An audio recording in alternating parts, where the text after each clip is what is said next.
মঞ্চে উপস্থিত আমাদের প্রধান অতিথি, প্রধান মেহমান, কিছুদিনের মধ্যেই তিনি সারা কামরাঙ্গীরচরের মানুষের অন্তরের মধ্যে স্থান করে নিয়েছে আলহাজ হামিদুর রহমান হামিদ সাহেব।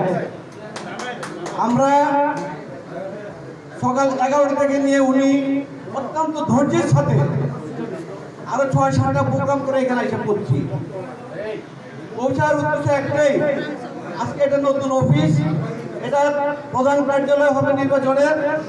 এখানে আমাদের নেতা কর্মীরা সবাই এসে বসবে এবং এখানে পরামর্শ করে আমরা তাদের কাজে বেরোব নির্বাচনের প্রচারণা।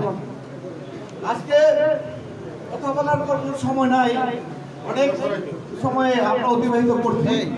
আমি শুধু এইটুকু একটা কথা বলার উত্তরটা যদি আমি আপনার বক্তব্য শেষ করব। আমরা ধানের শীষে কেন ভোট দিব, আমরা ধানের শীষে কেন ভোট দিব, এটি হলো আমাদের জানার। কারণ বিগত 17টি বছর ফ্যাসিস্ট হাসিনা আর সরকারের আমলে, আমি তো অন্য শহরের কথা জানি না, এই কামরাঙ্গীরচর থানা একজনও নেতা থেকে তৃণমূলের কর্মী পর্যন্ত জেল না কাটা আছে এমন কোনো কর্মী আমাদের নাই।